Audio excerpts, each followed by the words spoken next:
Welcome back to Peril Pending. And today, well, I reckon you can guess what we'll be talking about.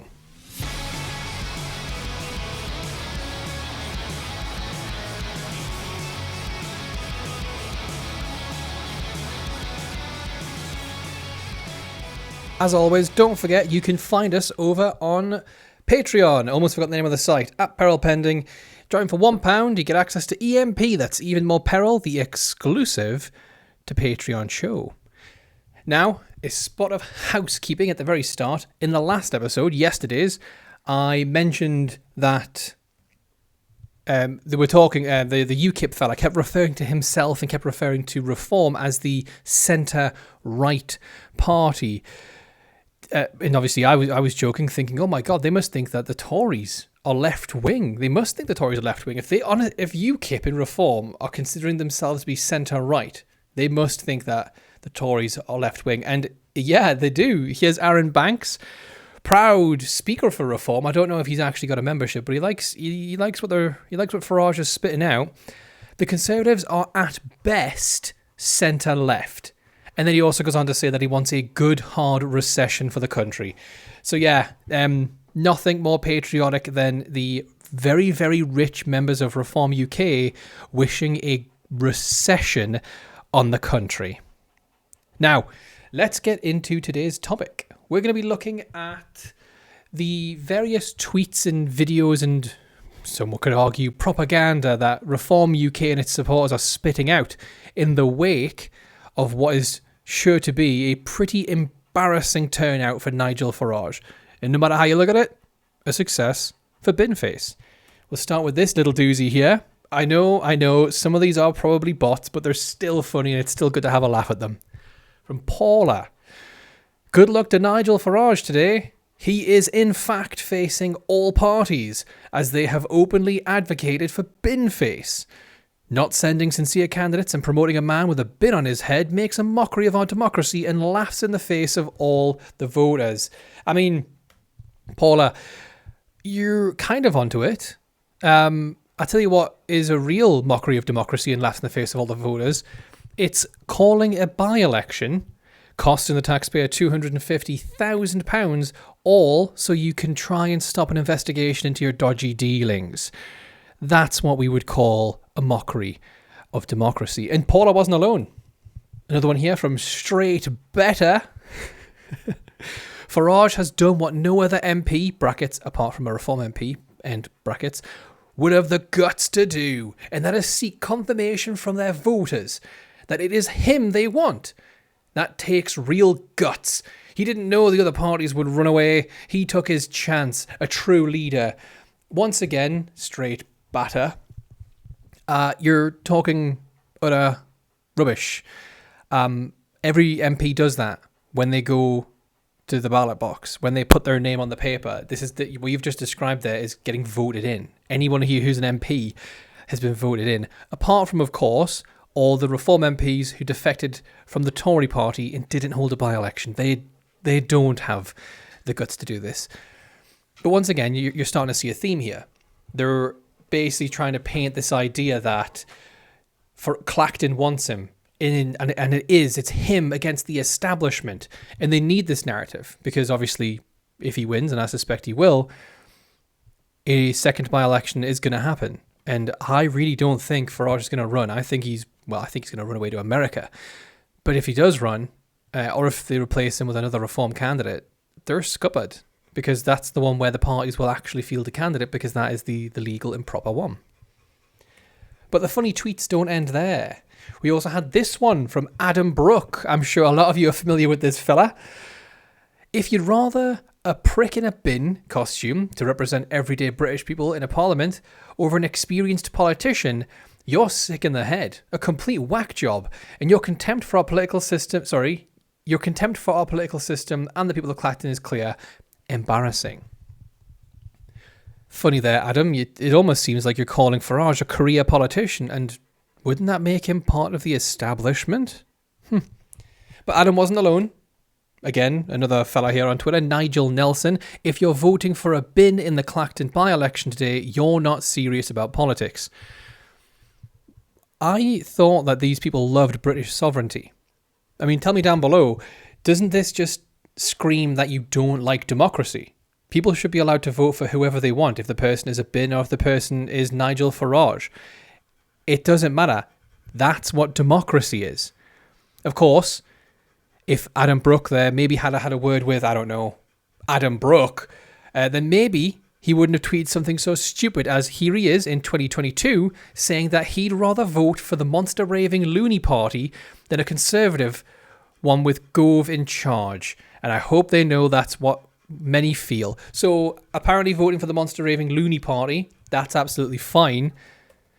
But voting for BinFace, voting for a prick in a bin costume means you're sick in the head and a complete whack job.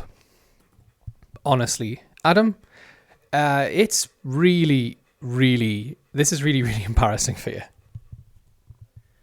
Ah, yes, the piece de la resistance. This was Nigel Farage's video that he put out today about the Clacton by-election. I guess really trying to rally the troops. And this is the most telling bit of all of this. You can clearly see the direction in which Nigel Farage and Reform are going to take this after the vote's been counted. Have a watch. Why should I be judged? Today, or in history in the future, by Sky News and their ilk? Well, yep, that's right, folks. Stop and start. You're not being judged by Sky News and their ilk, my guy. They're just reporting on the news. You're being judged by the Parliamentary Standards Committee. You know, the same one that judges every MP. And you don't seem to like that because, again, you're Nigel Farage and you think you're above the rules. Why should they be the people that decide my fate when, as I repeat, I've done nothing wrong? Well, if you've done nothing wrong, then say it with me, folks. Why didn't you just let the investigation run? Why? Instead, you ended up being this sad little crybaby. All you had to do was let the investigation run. Seriously, you're still trying this? I'm being judged as being guilty every single day by newspapers, broadcasters and elsewhere. I will happily accept the judgment of these voters. That raises another question. So how many votes does Farage need to get in order for this to mean that he's not guilty by the people of Clacton? Because, well, back in 2022, when he first got elected, he got 21,225 votes. So I guess by Farage's own logic, and in his own admittance in this video, he needs to get at least 21,225 votes. Anything less than that, and then I guess the people of Clacton, they've considered you guilty? I mean, I guess so. Obviously, you know, us in reality know that it doesn't really matter how many votes you get. You could get 100% of the votes. The investigation will reopen. It will look into what you've done. And if, like you say, you are innocent, you've done nothing wrong, then great. But it looks, I mean, you're acting very, very guilty for an innocent man. No, I've decided that the people of Clacton should be the judges of my actions. This will be a people versus the establishment by-election. I will fight to win. I will fight to continue the political revolution that Reform has started. If I win, you win. Because if I lose, they win. And we will never, with the two old parties, get the type of fundamental change that we need to fix broken Britain. Good grief. Jesus. Yeah, buddy, what? I will let Clacton judge me on my actions. What, you mean like your actions of missing 77 votes on the bounce? Your actions of never holding a single in-person constituency in the 2 years you were there? Your actions like taking that £5 million bung and then trying to hide it? What are you talking about? Throughout this entire campaign, since you quit like a little crybaby and then tried to paint yourself as some anti-establishment do-gooder, you've never once been able to point towards anything that you have done for Clacton in those 2 years. Not a single thing. Not even a single thing that you started. Like, you hadn't even written down on paper. There was nothing. It was us versus the establishment. And who's the establishment? Everyone that doesn't agree with us, because they're all a uni party because they're working together. Oh, you keep working with reform? That's fine. That's just uniting the right, and that's fine to do. What a freaking joke. Honestly, I seriously cannot wait to see how this turns out tomorrow. I'm convinced Farage is going to win. But it's the narrative that they're going to try and string together about how this now, because he was voted in, even if he gets less than that 21,225 votes, memorize that number, by the way, it will be very important tomorrow. Even if he gets less than that, they'll still paint him as the hero, which is funny because, well, as you're about to see, some of the rhetoric, again, coming from Reform MPs and supporters and councillors, kind of says the opposite, but towards BinFace. Oh, yes, there was this one. I forgot about this. Ben Habib. You know Ben Habib? He used to be in Reform UK. I don't really know where he is now. I think he's politically homeless, but he's not. Well, I suppose actually he is in the establishment. He posted a tweet today talking about how, yes, when you vote today, please remember this election is being held because Nigel Farage sought to sidestep the parliamentary inquiry into him receiving £5 million. That's correct. But David C. Bannerman, a Reform MP or councillor, one of the two, Ben Habib is establishment now.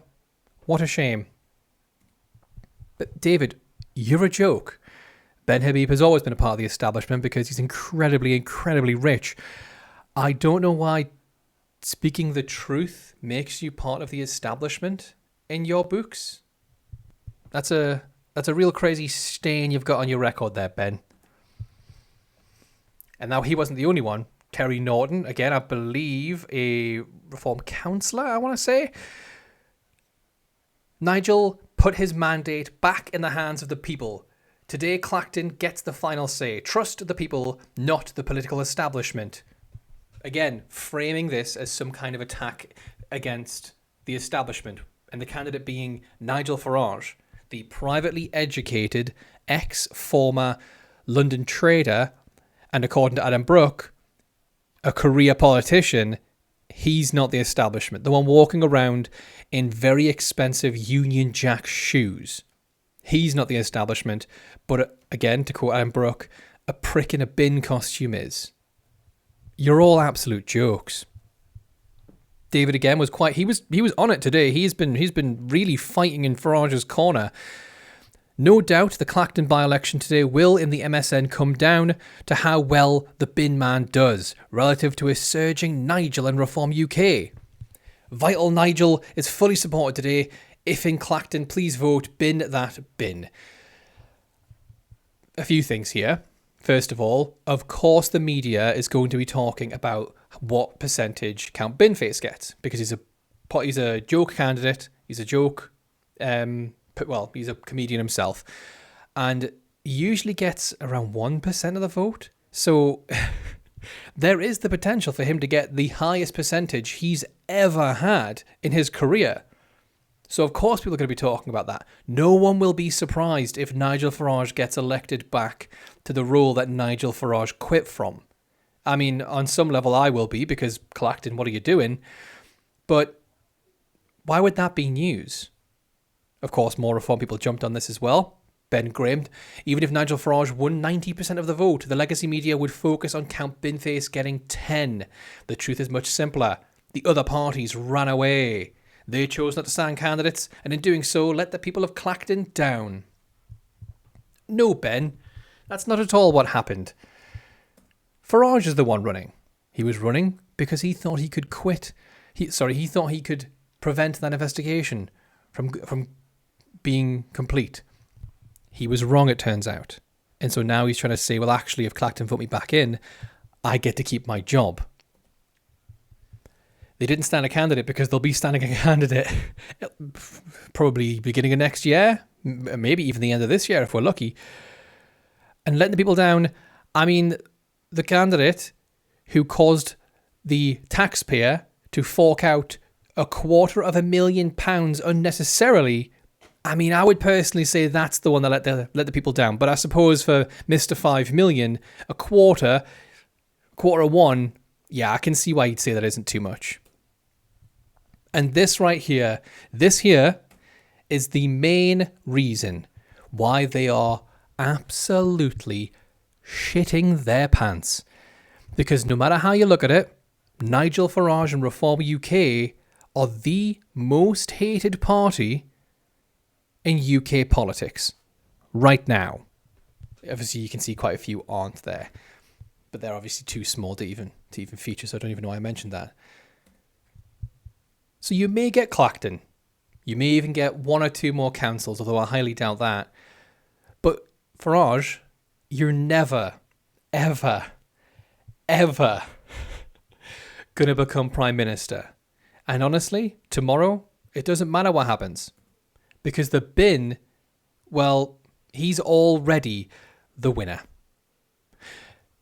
But those are just my thoughts. Leave yours in the comment section down below, and I'll catch you next time.